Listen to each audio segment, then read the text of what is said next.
দেখুন বন্ধুরা, একটা নতুন রেসিপি নিয়ে চলে এলাম, আপনারা দেখতে থাকুন। বইতালাও খাড়া দিয়ে, আলু দিয়ে, বেগুন দিয়ে, এই ডাল দিয়ে দিলাম। দেখুন, এক বাটি ডাল দিয়ে দিলাম।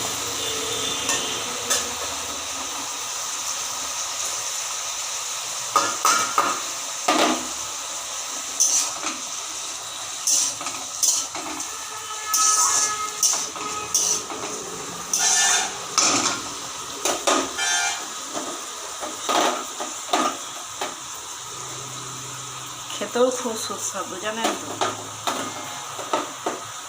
লাউ খাড়াকে ডাল দিয়ে রান্না করলে, সবজি দিয়ে ডাল দিয়ে রান্না করলে খেতেও খুব ভালো লাগে।